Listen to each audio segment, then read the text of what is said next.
Hey pals, I'm here today to do the mid-year booktube freakout tag. Or is it book freakout tag? I think it's book freakout tag. Anyway, I've seen a few people do this and I thought, do you know what, it's a good way to like have a look at how my reading's been going and see if there's anything I want to like take into the rest of the year. So, I've had a really quick think, so I haven't like really super prepared for this video, so some of this I might have to decide on the spot. But I do know my answer to the first question, and that is, what has been your best book of the year? And that is, I think, Ohio by Stephen Markley. I finished this just over a week ago, gave this one 5 stars. And this is an imperfect novel, but still I think the best because it is so large in scope and I think it's incomparable to anything I've ever read. And I felt like breathless when I finished it and couldn't sleep because I couldn't stop like whirring it around in my mind because it's so amazing. So briefly, the premise of this is that this is set on one summer night in 2013 in a small town in rural Ohio, and these 4 people in their late 20s are diverging on this small town where they grew up for various different sort of secretive / mysterious reasons. And they had a lot that went on during their high school years, and there's a couple of things this is broadly commenting on. One is that people think there is a curse on the people in their age group who went to high school in the town, because a lot of them have since died, like from suicide, accidental drug overdoses. Some of them went to fight in the war and died out there. So there's that, and then there's also a rumour that there's a murder that never was, and everyone's like, you know, who is the victim, like who did it, what the hell? And that initially feels like a small thing, but as you build through the narratives, you get more and more information about things that happened when they were teenagers that each of them knows a little about, but because they don't like talk to one another, they don't get the full picture, but you as the reader do. This novel could be entirely plotless, and I would still think it's brilliant, because just the examination of what it is like to be someone who's now like in the late 20s, early 30s and have grown up in places like this in America. It's really large in scope in its commentary and all the things the US has been through in that time period, and what a difficult time it's been to grow up, and how it really limits the dreams and the ambition that people have to get out of small towns like this. And it is just beautiful. Like, you're not going to like all the characters. In fact, one of them, the one who opens the novel, is incredibly annoying. But yeah, I thought this was a phenomenal achievement, and I would love to. This would be an amazing book club read. And in fact, this edition has like loads of discussion questions at the end for book clubs, and I would love to read this with a book club and discuss all those questions, because I just thought this was absolutely excellent. And I would love to hear more people talk about it. The next one is, what is the best sequel you've read so far this year? Now, I don't actually think I've read any sequels, and there is sort of a reason for that. I made a list at the start of this year of 12 fantasy books I wanted to read, and all of them are the first book in a series. I'll link that video up here if you haven't seen it. And I made myself a rule once I'd started that I wouldn't let myself read the next book in any of those series before I'd read all of the first books, because I felt like my plan is to like rank them at the end in terms of enjoyment, and I don't think it's fair to rank them if I've read the next book in the series, because it will like affect my decisions. Does that make sense? The rules you have to make for yourself when you want to do ranking videos and stuff. So I'm instead going to talk about like my favourite book that is part of the series that I've read, although it is the first book in a series, and that is Rules of Ascension by David B. Coe. This is the first book in a 5-book series called Winds of the Forelands. I absolutely adored this. This is like an easy like #1 for me in that ranking video. I've got a few more to read, so that could change, but like I'll be shocked if something tops this. But this was absolutely brilliant. Really sort of detailed political machinations going on, lots of characters, excellently written, really brilliantly examines the idea of what it's like to be the oppressor and the oppressed, like historical guilt and all that sort of thing. This was so fun, and I've been stopping myself from reading the next, because if I had been reading this book outside of wanting to do a ranking video, I would literally have read all 5 of them in a row, and I think that's what I'll do with like the final 4 once I have done that ranking video, which I'm hoping I'll have done by like the end of July, so I'm hoping I can like binge the rest of these through the summer. Absolutely brilliant. If you enjoy Robin Hobb, George R.R. Martin, like 100% give these a go. I mean, I've only read the first one, but it's absolutely brilliant and I loved it. The next question is, what is a new release you haven't read from this year but you want to? I mean, a lot, because I've done a pre-order videos, which again I'll link above, and actually I got a lot of new books in May, and I've really increased my TBR, and I'm really trying to get it down to 0 by the end of the year. So I've made a rule for myself that I'm not actually allowed to buy books for like a couple of months. It'd be great if I can make it to September without buying any books, which I'm a bit disappointed in because I like pre-ordering books because I'm supporting the author, but it's just got really out of hand. So yeah, I'm trying to slow that down. But if I could cheat and buy one book right now, out of all the books I have on my list, I would pick up Woman of Light by Kali Fajardo-Anstine. I read this author's short story collection, which was called Sabrina and Karina, and thought it was absolutely phenomenal. And this novel just sounds like the perfect book for me. We follow, this is like an intergenerational saga following a group of women. It says, as she navigates 1930s Denver on her own, she begins to have visions that transport her to an indigenous homeland in the nearby lost territory. She recollects her ancestors' origins, how her family flourished and how they were threatened. She bears witness to the sinister forces that have devastated her people and their homelands for generations. In the end, it is up to Luz to save her family stories from disappearing into oblivion. Written in Kali Fajardo-Anstine's singular voice, the wildly entertaining and complex lives of the Lopez family fill the pages of this multi-generational Western saga. So yeah, hoping I could love that, and based on the fact that she's one of those authors, when I read her short story collection, I was like, whatever she brings out, I'll write. And then it was really great to hear she had a novel coming out like next year. I was like, oh, I've got to wait very long. So I'd definitely, if I was going to cheat and break my book buying ban, that is the book I would cheat with. And then the next question is, what is my most anticipated release for the second half of the year? So I thought I would mention one that I haven't spoken about yet in any of my pre-order videos, because I thought you might find that a little bit more interesting. Now, you might think I would mention the new Maggie O'Farrell book, which is called The Marriage Portrait, which is coming out in August, and I will definitely be picking that up. But actually, if it wasn't Maggie O'Farrell, I wouldn't find the premise of that one that interesting, so that isn't my number one. My number one, instead, is coming out in October, and that is Didn't Nobody Give a Shit What Happened to Carlotta by James Hanahan. Now, I've wanted to read his book called Delicious Foods for absolutely ages. It is a novel that is told from the perspective of crack cocaine and the effects it sort of ravages on a community. I've heard that it is like a masterpiece, so I've always wanted to read that. But I absolutely love this title. I think it's brilliant. And this sounds great. This is sort of like a comic novel, which isn't something I usually go for. But it says, this is the raucous, irreverent and heart-wrenching story of a trans woman's re-entry into life on the outside after over 20 years in a men's prison, told over one whirlwind 4th of July weekend.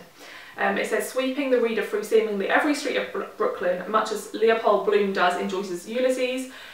Didn't Nobody Give a Shit What Happened to Carlotta is both dazzlingly ambitious and fantastically entertaining. So yeah, I just really want to try this author's work out, and this one sounds really good and like it could be like a wild ride, so definitely want to pick that one up when it comes out in October. Then the next question is, what is the biggest disappointment so far this year? My biggest disappointment has been Sundial by Katrina Ward.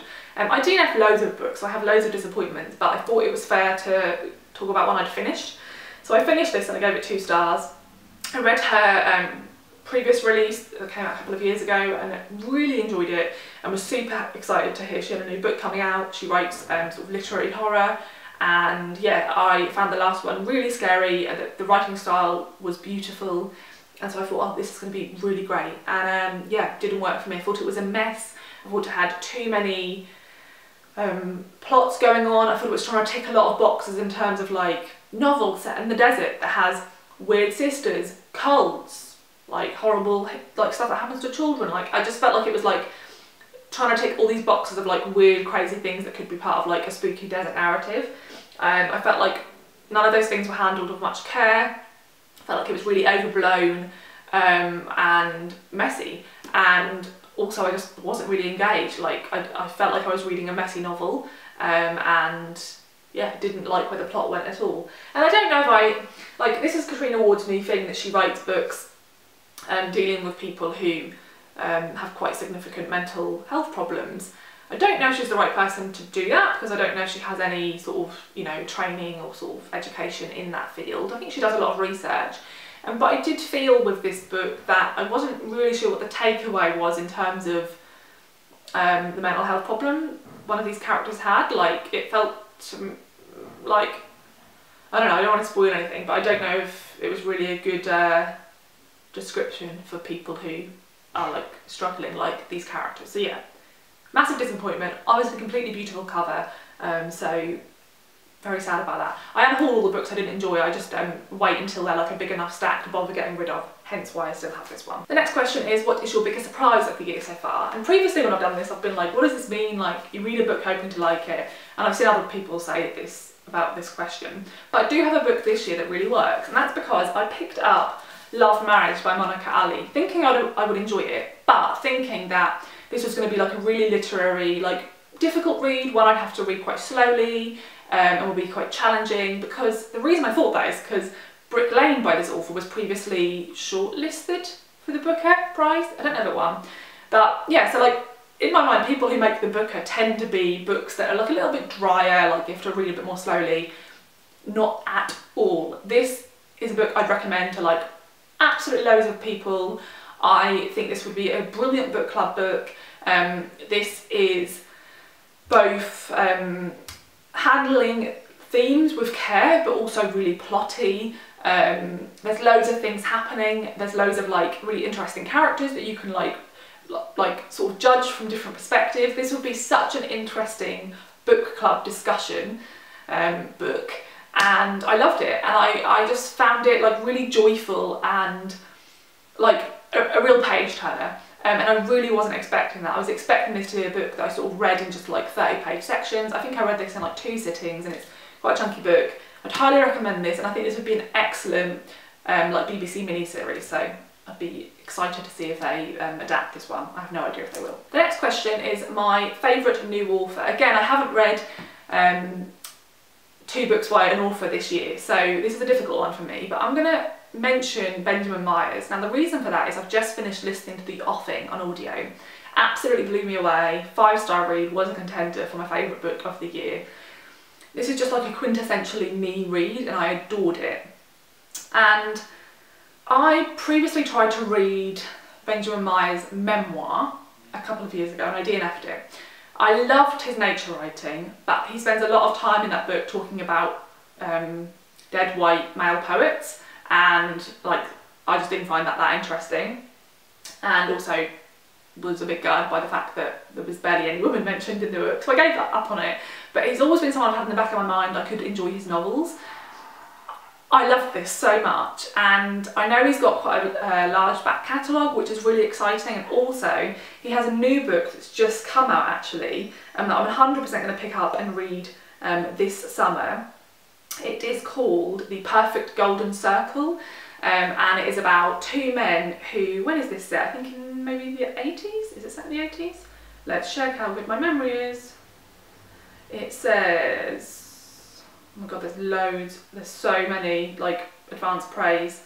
Yes, the late 80s. It's set over the course of a burning hot summer. We follow 2 very different men, traumatised Falklands veteran Calvert and affable, chaotic Redbone, and they set out in a clapped-out camper van to create loads of crop circles. And obviously that really starts to throw people, and it gets in the news. And yeah, it's about like that adventure. And I just loved The Offing. I thought it was absolutely beautiful. A really slow, sort of plotless novel. The best nature writing, like top tier, 100% give it a go. I also thought the audiobook was phenomenal, the delivery was excellent, and I just loved it. And so now I'm 100% going to pick up The Perfect Golden Circle and hardback as soon as my book buying ban is over. That'll be one I pick up and try and read, you know, right before the end of the summer, because it's set in the summer. And I'm also excited to get to all of his other books. So yeah, that's been a real sort of exciting find. The next book is your newest fictional crush. I mean, this doesn't really happen because I don't really read books that are like portraying characters in that regard. But I have literally just finished reading You Made a Fool of Death with Your Beauty by Akwaeke Emezi, and I would say that, like, you know, both the main romantic interests in this book are super sexy. I love all the descriptions of like their clothes and their like hair and their makeup. I thought this book was like exquisitely written in terms of the descriptions of people, the descriptions of the natural landscape and the food writing. But yeah, I mean, both of these people just sound absolutely drop dead gorgeous, so like I don't know why you wouldn't fancy them. So yeah, this would be literally the only book I've read that could come to mind, because I've read a few other romance but I'm in no way attracted to any of the characters described, so this would be the one I would go for, and I would definitely recommend this book. The next question is, who is your newest favourite character? I actually struggled with this quite a bit because I just was looking at all the books I've read and I don't feel like I've read books where like the characters are super likeable or like super stand out in and of themselves, so that's definitely something I want to change in the second half of the year. I'm going to mention The Offing again by Benjamin Myers because I absolutely adored Dulcie. I thought she was wonderful. The premise of this is that a young man I guess, who's like 17, is going on a walking holiday for the summer just after World War II, and he stumbles across this cottage right beside the sea, and an older lady lives there who's incredibly posh and smart and wealthy and sort of everything he feels he isn't, and they spend the summer together, and I thought she was absolutely glorious, super eccentric, really delightful, and I just loved hearing everything she had to say, so would definitely recommend that one. Then the question is, book that made you cry this year. Now I feel like I cry pretty easily, but I can't think of a book that's like had me breaking down an absolute sob so far. So again, I would like to rectify that. But one I know there was a particular short story in this collection that brought a tear to my eye, and that is Seeking Fortune Elsewhere by Sinja Banu. I spoke about this recently in my recent reading wrap up for May, and yeah, there was a story in this about a mother who whose child was killed in a school shooting, and her dealing with the grief of that afterwards, and it was really really sad, really heartfelt, and yeah, I had a little cry while I was reading it, so if you feel like having a little cry, I'd recommend this collection. For a book that made me happy this year, I'm going to talk about Black Sun by Rebecca Roanhorse. This is a fantasy book. I borrowed this from the library. I will be picking up my own copy because I really enjoyed it. This was a 4-star read for me. This was just so fun. This is relatively short for a fantasy book, and I do think it could have been a little bit longer, hence why I didn't give it 5 stars, because I did think it was just missing a little bit. But it was so fun. I couldn't wait to be able to like finish work to read this book. I had a great time with the characters, and you know, this could fall into sort of, in fact I think fantasy really does lean into like favourite characters, because both with this and Rules of Ascension there's some characters I really enjoyed following. And there was a little bit of a romance which I really liked and was really rooting for throughout the novel. Also we're following these sort of different clans, and each clan have a sort of giant animal that they sort of live alongside. For example, one clan are the Crow clan, and they have giant crows that they can ride on. And yeah, I just thought all the giant creatures were great, and yeah, I just was just sort of smiling throughout reading this one, and this is a great example of sort of recently published fantasy that's actually really good, because I think a lot of it isn't, but I thought this one was excellent. Then the penultimate question is, what is the most beautiful book you've bought or received this year? This is one I bought, and it is The Other Mother by Rachel M. Harper. I have quite a few books that I think are really beautiful, but just for me, this is exquisite. I would 100% love like a shirt or a dress in this fabric, and I just think it's really eye-catching. I could stare at it for ages. It reminds me of those, you know, you can buy like those polished like crystals and stuff, and they just look absolutely beautiful. It reminds me of that, like a cross-section of a rock or a crystal or something, and I love the colours. I think the way the text is set out on the page is perfect. I just think this is absolutely wonderful, and like I love the sound of the premise of this book, but the cover like 100% swayed me and made me much more likely to pick this one up, so absolutely glorious. I'm going to hopefully read this in the next few weeks. Then the next question is, what do you need to read by the end of this year? So I think like other people have like named a few books here. I'm just going to say like all of the books behind me on this shelf here, because I'm trying to get my TBR to 0. The priority books are of course the books on the bottom 2 shelves, because the top shelves are books I've got this year, and I would rather not carry any books over, but my focus is like reading books I've had for too long. So definitely just all these books here. But I guess in terms of like what this video has made me think, I 100% would like to try focus more on books that like maybe have like a singular character who you follow and really root for. And I think I would like to definitely read more family dramas. I've got a few family dramas lined up because I feel like that's something I really love and like really enjoyed in Love Marriage by Monica Ali, and definitely want to you know, find more of. And two other things, or three other things actually, that I would like to focus on, getting quite out of hand now. One is that I have read some amazing short story collections so far this year. I really want to continue doing that. I'd like to read 1 or 2 collections a month. I found my love for short story collections again, and yeah, they're just absolutely delightful, so I'd like to continue with that. I also have read an okay amount of non-fiction this year, but the last couple of months I've not been great, and I really want to rectify that because I adore non-fiction, so I want to continue to pull the non-fiction books off my shelves at a decent rate. And then finally, just want to read some more fantasy books I love, so I'm really looking forward to returning to the Winds of the Foreland series. I'm going to read Fevered Star, which is the book after Black Sun, and I have a couple of other, I've got another TBR video for fantasy books lined up, which I'll be talking about in a couple of months probably, that are recommendations from you. So I'm really looking forward to making my way through those because they're recommendations that were like tailored for my tastes that I described in that video. So that's something I'm really looking forward to doing in the second half of this year. So yeah, those are all my thoughts. Let me know if you've read any of these books. I'd love to know if you have any recommendations for books for the favourite character question or the book that made you cry question, because they're definitely a couple of things I need to focus on. And yeah, let me know your answers to the questions below. I'd love to hear your thoughts. Thanks for watching, and I'll see you in the next video. Bye!